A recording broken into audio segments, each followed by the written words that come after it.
এই গল্প এক সাধারণ মেয়ের, যার জীবন ছিন্নভিন্ন হয়ে যায় যখন তার বাবাকে নৃশংসভাবে হত্যা করা হয়। সে নিজেকে এক জীবন্ত কিলিং মেশিনে পরিণত করে। এই পথে তার সঙ্গী হয় কোরিয়ার মাফিয়া গ্যাংস্টাররা। কিন্তু এই পথ ছিল কাটায় কাটায় বিপদ আর চ্যালেঞ্জে ভরা। আজকের এই ভিডিওতে আমরা দেখব মেয়েটি কি তার বাবার হত্যার প্রতিশোধ নিতে পারবে নাকি হারিয়ে যাবে অন্ধকারে। তো গল্পের শুরুতে আমরা দেখি জিহুই নামের এক তরুণীকে। প্রতিদিন সকালে ব্যায়াম শেষ করে সে স্কুলে যায়। বাড়ির বাইরে দুজন পুলিশ অফিসার তাকে জিজ্ঞাসা করে, তোমার বাবার ফোন এসেছে? কিন্তু জিহুই কিছুই না বলে সেখান থেকে চলে যায়। জিহুই সবার আগে স্কুলে পৌঁছে। ধীরে ধীরে অন্য ছাত্ররাও আসতে শুরু করে। কিছু মেয়ে তার সাথে প্রতিদিন ঠাট্টা করে, কারণ তার বাবা একজন গ্যাংস্টার ছিলেন। জিহুই চুপচাপ সব সহ্য করে, কাউকে কিছুই বলে না। তার কোনো বন্ধু নেই, সে ক্লাসে একা থাকে। লাঞ্চের পর ক্লাসে ফিরে দেখে তার ব্যাগ নিয়ে কিছু মেয়ে ছেড়খানি করেছে। এবার তার ধৈর্যের বাঁধ ভেঙে যায়। আজ তারা সব সীমা ছাড়িয়ে গেছে। রাগে ফুঁসতে ফুঁসতে জিহুই তাদের শিক্ষা দেওয়ার জন্য এগিয়ে যায়। একে একে সবাইকে প্রচন্ড মারে। জিহুই শারীরিকভাবে অত্যন্ত ফিট, কারণ সে প্রতিদিন ব্যায়াম করে। ক্লাসের বাইরে এসে সে টিচারের কাছে নিজের স্টুডেন্ট ব্যাচ ফিরিয়ে দিয়ে বলে, আমি স্কুল ছেড়ে দিচ্ছি। এইসব ঘটনায় সে এতটাই বিরক্ত যে সে আর সহ্য করতে পারে না। স্কুলের বাইরে পুলিশ তার জন্য অপেক্ষা করছিল। রাগের মাথায় সে পুলিশের গাড়ির কাঁচ ভেঙে ফেলে এবং সেখান থেকে পালিয়ে যায়। একটি নদীর তীরে গিয়ে সে বসে। পুরনো ছবি দেখে তার বাবার সঙ্গে কাটানো সুন্দর মুহূর্তগুলো তার মনে পড়ে। একা কিছু সময় কাটিয়ে তার মন শান্ত হয়। বাড়ি ফিরে দেখে গেটের সামনে কেক আর উপহারের প্যাকেট রাখা, কিন্তু সে তা না নিয়েই ভিতরে চলে যায়। তার বাবা বারবার ফোন করেন, কিন্তু জিহুই রিসিভ করে না। আজ তার জন্মদিন। নিজের জীবনের ঝুঁকি নিয়ে বাবা তাকে দেখতে আসেন। প্রথমে তিনি দুজন পুলিশকে মেরে অজ্ঞান করে দেন। দরজায় পৌঁছানোর আগেই একজন লোক এসে তাকে গুলি করে। জিহুই ভিতর থেকে সব দেখে দরজা খোলার চেষ্টা করে, কিন্তু বাবা দরজা লক করে দিয়েছেন যাতে তার কোনো ক্ষতি না হয়। জিহুই হত্যাকারীর মুখ দেখতে পায় না। সে কাঁদতে কাঁদতে ভেঙে পড়ে। সিন বদলে যায় বাবার শেষকৃত্যে। সেখানে আসেন শহরের কুখ্যাত মাফিয়ার লিডার চয়জিন। জিহুই তাকে জিজ্ঞাসা করে, আপনি কি জানেন আমার বাবাকে কে মেরেছে? চয়জিন বলেন, তোমার বাবা আমার সবচেয়ে বিশ্বস্ত লোক ছিলেন, আমার ভাইয়ের মতো। তিনি একজন ভালো মানুষও ছিলেন। তোমার বাবা আমার জন্য মারা গেছেন, তুমি এটা সবসময় মনে রাখবে। জিহুই পুলিশ স্টেশনে যায়। পুলিশ তার বাবার কেস বন্ধ করে দিয়েছে। সে তাদের উপর রেগে যায়। একজন অফিসার বলে, আমরা কোনো সাক্ষ্য বা প্রমাণ পাইনি। তুমি যদি এতই জানতে চাও নিজে গিয়ে খুঁজে দেখো। জিহুই যে করেই হোক না কেন তার বাবার হত্যাকারীকে খুঁজে বের করতে চায়। তাই সে চয়জিনের কাছে যায়। জিহুই বলে, দয়া করে আমার বাবার হত্যাকারীকে খুঁজে দিন। চয়জিন জিজ্ঞাসা করেন, তারপর তুমি কি করবে? সে বলে, আমি তাকে মেরে ফেলবো। চয়জিন একটি ছুরি দিয়ে বলে, আমার উপর আক্রমণ করো, ধরো আমি তোমার বাবার হত্যাকারী। কিন্তু জিহুই তাকে আঘাত করতে পারে না। চয়জিন তাকে বোঝান এটা শিশুদের কাজ নয় এবং তাকে ফিরে যেতে বলেন। কিন্তু জিহুই কি এত সহজে হাল ছাড়ার মেয়ে? সে পুরো শহরে পোস্টার লাগায়। কিছু ছেলে পুরস্কারের লোভে তাকে ডাকে, কিন্তু তারা তাকে ঠকায় আর টাকা ছিনিয়ে নেয়। মেয়ে জানতে পেরে তারা তাকে মারধর করে এবং অজ্ঞান করে ফেলে। জিহুই যখন চোখ খুলে দেখে সে একটি গাড়িতে। চয়জিন তাকে বাঁচাতে এসেছেন। তিনি সব দুষ্কৃতিকারীকে মেরে ফেলেন। রেগে বলেন, তুমি এই পাগলামি কেন করছো? মরতে চাও? জিহুই জিজ্ঞাসা করে, আপনি কি হত্যাকারীকে খুঁজে পেয়েছেন? চয়জিন বলেন, তোমার কাছে একটি সুন্দর জীবন আছে, তুমি সেটা নিয়ে বাঁচো। কিন্তু জিহুই বলে, আমার জন্যই বাবা মারা গেছেন, আমি তাকে খুঁজে বের করব এবং মেরে ফেলবো। চয়জিন বলে, মারতে হলে আগে শিখতে হবে কিভাবে মারতে হয়। জিন তাকে একটি দ্বীপে নিয়ে যান যেখানে তার নিজস্ব জিম। সেখানে অনেক ফাইটার প্রশিক্ষণ নিচ্ছিল। জিন বলেন, এই আমাদের নতুন মেম্বার, আজ থেকে সে এখানে থাকবে। কিন্তু ফাইটাররা তার সঙ্গে ভালো ব্যবহার করে না। তাকে জিম পরিষ্কার করা, রান্না করা, বাসন ধোয়া, কাপড় ধোয়ার মতো সব কাজ করতে হয়। এত কিছুর পরও তাকে প্রশিক্ষণের সুযোগ দেওয়া হয় না। তাই সে একটি প্ল্যান করে, সবাই যখন ঘুমিয়ে পড়বে সে রাতে একা প্রশিক্ষণ করবে। জিন তাকে দেখে ফেলেন। তিনি বলেন, শুধু শক্তি দিয়ে হবে না, কৌশল লাগবে। তিনি তাকে শরীরের উইক পয়েন্ট গুলো শেখান, যেখানে আঘাত করলে শত্রু দুর্বল হয়ে পড়বে। জিহুই রাত দিন এক করে নিজেকে এতটাই দক্ষ করে তোলে যে সে একা অনেককে সামলাতে পারে। এবার প্রতিযোগিতার সময় এসেছে। যারা এই পরীক্ষায় পাশ করবে তারা 7 দিনের ছুটি পাবে। ফাইটাররা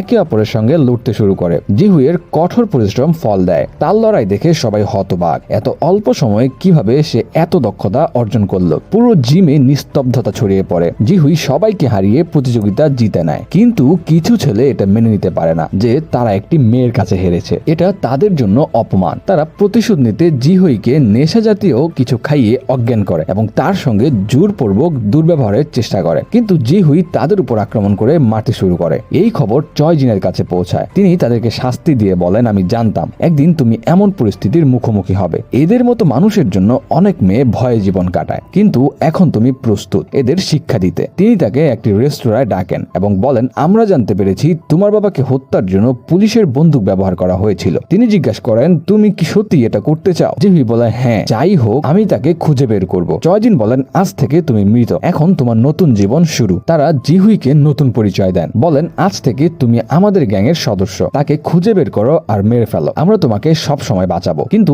আমাদের সঙ্গে বিশ্বাসঘাতকতা করলে আমরা তোমাকে মেরে ফেলবো। জিহুই নিজেকে আরো শক্তিশালী করতে দিনরাত পরিশ্রম করে। জিমে শেখা সবকিছু এতটাই অনুশীলন করে যে নিজেকে একটি জীবন্ত অস্ত্রে পরিণত করে। এদিকে চয়জিন তার গ্যাং বড় করতে ব্যস্ত, শত্রুদের নির্মমভাবে হত্যা করে তারা তাদের ভয় ছড়িয়ে দেয়। অবশেষে জিহুই পুলিশে চাকরি পায়। একটি মিশনে তাকে একজন অপরাধী ধরতে পাঠানো হয়। এখানে আমরা দেখি মুভির হ্যান্ডসাম হিরো জংকে, যে একজন ড্রাগ ইন্সপেক্টর। জিহুই জানতো না যেখানে আরেকটি গোপন মিশন চলছে। সে সরাসরি ভিতরে ঢুকে গুন্ডাদের মারতে শুরু করে। যেখানে একটি ড্রাগ ডিল চলছিল, সে চেয়ার দিয়ে কাঁচ ভেঙে সবাইকে থামায় এবং অপরাধীকে গ্রেফতার করে। জং রেগে যায়, বলে, তুমি কে, এটা কি করছো? জিহুই বলে, আমি পুলিশ ইন্সপেক্টর। জং চিৎকার করে বলে, তুমি আমার মাসের পরে মাসের পরিশ্রম নষ্ট করে দিলে। জং এর বস বলেন, অপরাধীকে তাদের হাতে দিয়ে দাও। সিন বদলে যায়। জিহুই ডিরেক্টরের সামনে, আর ডিরেক্টর বলেন, তুমি আমাদের মিশন প্রায় নষ্ট করে দিয়েছিলে, কেন বিনা ব্যাকআপে ভিতরে গেলে? জিহুই বলে, স্যার, আমার ভয় ছিল যে সে পালিয়ে যাবে। ডিরেক্টর বলেন, তোমার মধ্যে ক্ষমতা আছে, তোমার রেকর্ডও ভালো, তাই আমরা তোমাকে ড্রাগস ডিপার্টমেন্টে ট্রান্সফার করছি। রাতে জিহুই চয়জিনের সঙ্গে দেখা করে। চয়জিন জিজ্ঞাসা করেন, পুলিশের জীবন কেমন চলছে? জিহুই বলে, কাল থেকে আমি ড্রাগ ডিপার্টমেন্টে ট্রান্সফার পেয়েছি, এখন আমি সেই পুলিশের খোঁজ করতে পারবো। সে তাকে চা দেয়, বলে, এটা খেলে আপনার ভালো ঘুম হবে, আমি জানি আপনি ঘুমাতে পারেন না। পরদিন সকালে অফিসের সামনে জিহুই দাঁড়িয়ে, তার এন্ট্রি পাস নেই। জং তাকে দেখে বলে, তুমি এখানে কি করছো? আমরা এখনো অপরাধীর জেরা শেষ করিনি। জিহুই বলে, আমার ট্রান্সফার হয়েছে। তখন ডিরেক্টর এসে বলেন, জিহুই এখন থেকে তোমার পার্টনার। জং পছন্দ না করলেও জিহুইয়ের সঙ্গেই তাকে কাজ করতে হয়। জিহুই জিজ্ঞাসা করে, এখানে আমার কাজ কি? জং বলে, শীঘ্রই জানতে পারবে। তখন তাদের কাছে একটি টিপ আসে। জং জিহুইয়ের পরীক্ষা নিতে চায়, বলে, এইবারের মালিককে ধরে আনো। জিহুই, সে একজন দুর্দান্ত ফাইটার, শান্তভাবে সে কিছুই করে না, সে সবাইকে এত সহজে মারে যেন তারা মশা। জিহুই অনেকক্ষণ ধরে ভিতরে। জং এর সন্দেহ হয়, সে পুরো টিম নিয়ে ভিতরে যায়। সবাই হতবাক। জিহুই সবাইকে মেরে তছনছ করে দিয়েছে। টিমের বাকিরা বলে, এই পাগল মেয়েকে কোথা থেকে পেলে? জং বলে, তোমার মধ্যে শক্তি আছে, কিন্তু শিষ্টাচার বলতে কিছুই নেই, দেখো এই বেচারার কি হাল করেছো। জং বারের মালিক মাঙ্গুকে জিজ্ঞাসা করে, ড্রাগস কোথায়? মাঙ্গু বলে, আমি সেই কাজ ছেড়ে দিয়েছি। জিহুইয়ের সন্দেহ হয় ওয়েটারের উপর। সে তাকে চেক করে প্রচুর ড্রাগস পায় এবং তাকে গ্রেফতার করা হয়। বাইরে এসে জং বলে, এটা কি পাগলামি করলে? আমি বলেছিলাম শুধু ধরতে, তুমি সবাইকে মেরে ফেললে, বুলেট প্রুফ জ্যাকেটও পরনি। জিহুই বলে, পরের বার থেকে খেয়াল রাখবো। জং মাঙ্গুকে জেরা করে, ড্রাগস কে দিয়েছে? তোমার বসকে। মাঙ্গু কিছু বলে না। জিহুই জিজ্ঞাসা করে, এখন কি হবে? জং বলে, একটু অপেক্ষা করো, সব জানতে পারবে। সিন বদলে যায়। একটি রেস্তোরাঁয় ড্রাগস ডিলার নতুন ড্রাগ বিক্রির চেষ্টা করছে, বলে, এই ড্রাগের কোনো প্রমাণ থাকে না। এখানে আমরা দেখি এটি গং জিও, যে জিহুইয়ের সঙ্গে দুর্ব্যবহারের চেষ্টা করেছিল। সে এখন প্রতিশোধ নিতে চায়। ডিরেক্টর সবাইকে মিটিং হলে ডেকে ফোন জমা নেন, বলেন, আজ আমরা শহরের সবচাইতে বড় ড্রাগস মাফিয়াকে ধরবো। জিহুই হতবাক, তাকে তার গডফাদার চয়জিনকেই ধরতে হবে, তার কাছে আর কোনো উপায়ও নেই। সবাই চয়জিনের অবস্থানে পৌঁছে যায়। জং ধীরে ধীরে এগোয়। জিহুই তাকে সতর্ক করার কোনো সুযোগ পায় না, তাই সে তার দ্বিতীয় বন্দুক দিয়ে ফায়ার করে সিগন্যাল দেয়। চয়জিন পালিয়ে যায়। পুলিশ কোনো প্রমাণ পায় না। পুরো এলাকা বিস্ফোরণে ধ্বংস হয়ে যায়। ডিরেক্টর রেগে যান, কারণ তার পরিকল্পনা ব্যর্থ হয়। তিনি সন্দেহ করেন কেউ